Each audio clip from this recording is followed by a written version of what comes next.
What's up, guys? Welcome back to the channel. If you're new here, welcome to the channel. Thanks for rocking with me on another video. So, got a little bit of a change of scenery in the carport here. Spent the weekend shuffling cars around and decided that I wanted to get this thing some attention. It's kind of been neglected for about 5 or 6 years, and I don't like it anymore. So, I figure spend a couple of days on it, a little bit of money, see if we can make it look better, run like it's supposed to, ride better, you know, all that kind of stuff. So I had like, I don't know, probably 25 minutes worth of footage shot of me clay barring this whole truck and waxing it, or well, cutting it, not buffing it yet. But I don't know what happened. Somehow the only videos that my phone decided to keep were my time lapses, so I'm attempting to save what I have. So I'm just gonna try to piece together what I have, what I can remember, and then insert it between the time lapse videos. So as you can see, I've already removed the vent and the mirror. And I originally only intended on buffing the cab and the front clip. But I don't know what happened. I ended up doing the whole goddamn thing. So, well, I did the cab. I did this side of the cab. And half the hood, which I'll pan to and I'll show you and all that fancy stuff. So this bed, all this shit right here, it's getting worse because it's a Toyota and this is what they do. I know I should probably address it, but I'm not really a big rust repair guy. I have basically no idea what the hell I'm doing when it comes to rust repair, but I have that. I don't think I'm going to do anything with this because this, just like recreating that body line and all that stuff, I don't think I could pull that off. I don't have any metalworking tools. I don't know how to do body lines like that, or like where to cut and where to fix and all, none of that shit. But I just want to fix this. I can live with this part. I just need to fix that part.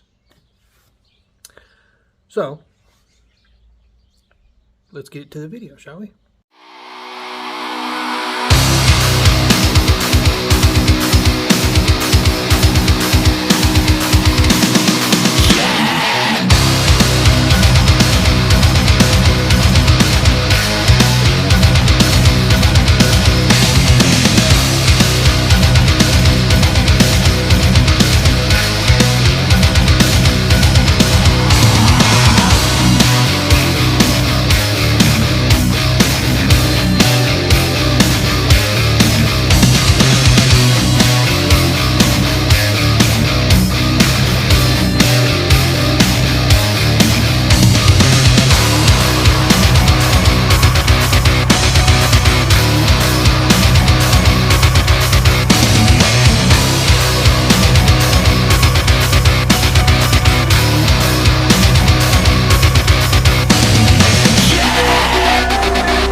So at this point, I have clay barred the entire truck.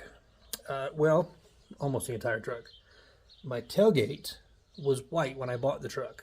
And when I built this truck, I was young and broke, and I just tried to build as much of it as I could for basically no money. So I spray painted that tailgate like 15 years ago with 99-cent Walmart gloss black spray paint. And let's get back there and I'll show you. It's not exactly gloss black anymore. some of the old white is starting to show back through. And for some stupid reason, I thought I could clay bar it. But clay bar actually started pulling the black off my tailgate. So that's super. The worst part was I had a big match of overspray right here on this fender from when I painted these body lines.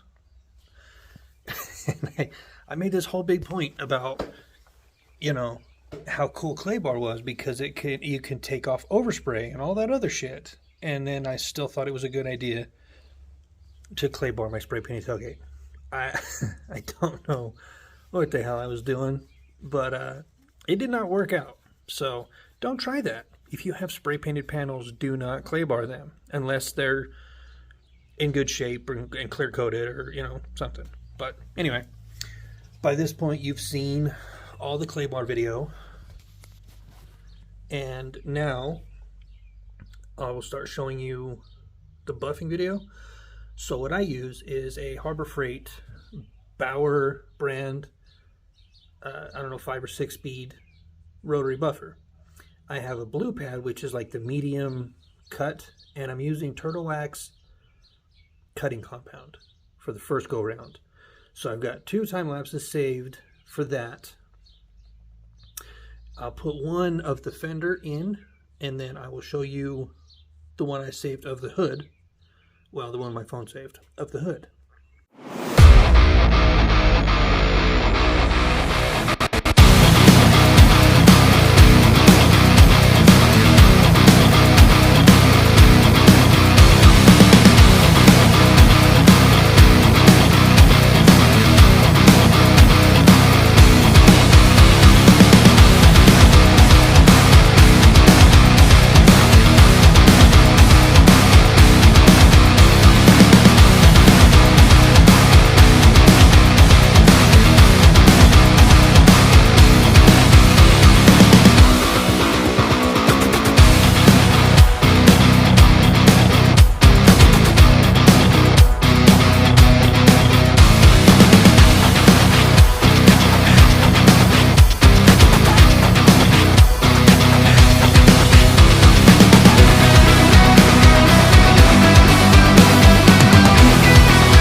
So there you have her.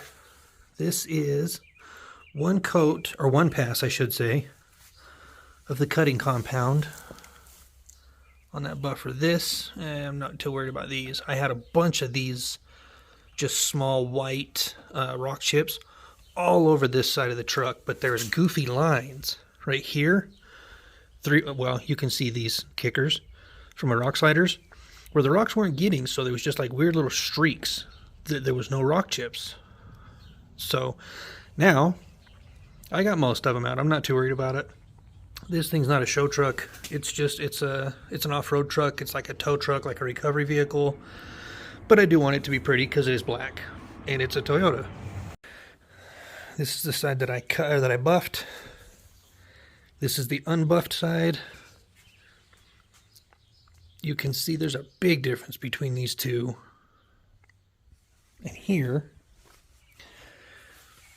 I haven't done this passenger side at all.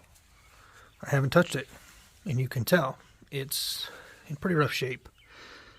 This one is from a rock. That one is from a tree, if I remember right. I'm not worried about getting those out. It's all these other tiny, you know, sagebrush scratches I'm trying to get out. Yes, I know I need to address these 3 spots, but my hinges broke, and I just quick welded them back on just to get the door to shut. I never actually painted this, so I'll sand these in, prime them, shoot them real quick, and buff them. It'll be fine. So as I said before, when I originally built this truck, it was over the course of about a 5 or 7 year window, I'd say. And I was young, kind of stupid, and very broke. So when I tell you that I've got rust repair to do, I'm not joking. I've got rust repair I need to do. But for now, let's just close that up and... Sorry guys, again, this was supposed to be a way cooler video. Like, I had all kinds of footage of, you know, like I said, clay barring and buffing and all that fancy stuff. And I have no idea what the hell happened. Like I said, somehow I only ended up with time-lapse footage. So rather than just delete that and start all over, I'm attempting to salvage this video. It should have been a better quality video, and I apologize for it. Again, I don't know what the hell happened. But tomorrow after work, I'm going to come home and I'm going to go ahead and buff the rest of the passenger side, because I did the driver's side and half the hood. So I'll do the passenger side tomorrow, and then I don't think, you know, you've seen people run buffers. I am in no way a professional. I would be kind of a reach to call myself an amateur. Like, I'm just an idiot that has, you know, tools and kind of knows how to use them. So if you have a better way of doing this, feel free to share. So while I have this truck under the carport, I need to make it look better, which is what I'm working on now. I need to make it run more reliably. I've got a massive fuel delivery issue. Sometimes it starts just fine, and sometimes it won't start at all. I don't know what it is. I know I've got fuel. My pump works. My filter's brand new. It gets all the way to the carburetor, but it won't go into the carburetor. Something is inside my carburetor, has it plugged off. So I'm going to have to pull the carburetor off, tear it apart, see what the hell is in there, stopping my fuel from getting there. But it's so inconsistent that I can't just peg it on, you know, something stuck in one of the ports or one of the jets, because it starts. I drove it to where it's sitting right now. It hasn't started in 4 months, but it started to drive itself in here. I got to figure out what the hell it is. It's driving me crazy. I miss driving this truck. I love this thing. So other than that, like I said, I might tackle some rust repair in the I need to do the ones in the floors. I might do the one in the bed. I don't know yet. I need to put a set of rear leaf springs in it, because mine are, they rainbow and then they kind of arch over the axle and then they wrap again. The kid that I bought these from They were used, and he had a V8 in his Toyota, and they were hashed when I bought them. They were supposed to be 4-inch springs. They actually ended up about 1.5 inches of lift, so I have a 3-inch block and a 4-inch spring in the back of this thing. I don't like blocks, but because these springs were already warped, I didn't really give a shit. I just threw them in there to make the truck level so I could get it back out on the road and, run the bigger tires. So I need to order a new set of springs, and I think that might be it. I mean, I'm going to fix a bunch of stupid little things like here, all my wiring for all of this, and the stereo, and all the lights, and all the fancy shit that I've done to this thing over the, when I built it. None of my wiring is ran through relays. It's either just from battery to fuse to the switch, or it's just hot wired, so you can just kick the lights on anytime. And I don't know how I haven't melted wires or my fuse box or burned the whole goddamn truck to the ground yet. But I need to address a bunch of the stupid issues that this truck has. Because again, I was young and inexperienced and, broke. So I did the best I could with what I could afford at the time. But now I can afford to come back and actually pay attention to this truck and build it correctly, do it the way it should have been done in the first place. But financially, it was just not feasible at the time. You know what I mean? Now that being said, back to this. I'm kind of ping-ponging all over this video. I should have really planned this a little better, but I'm kind of an idiot. So the 22R that came out of this truck originally, I have on an engine stand in my garage. It's rebuilt. I did a full rebuild on it 2 years ago with the intentions of putting it back in this truck, because this 20R had like 270,000 miles on it when I put it in here. And all I did was put a head gasket and a timing chain on it. And it still runs incredibly well, but it's tired. This thing's not, it doesn't make any power. I can't run more than like 35 or 40, no matter where the timing's at, no matter what kind of fuel it is. You know what I mean? Like, this motor's just tired. But I'm trying to remember, something happened with one of my bearings or one of my rods or something, and I wasn't comfortable at the time putting it in. But now I'm to the point where I don't give a shit.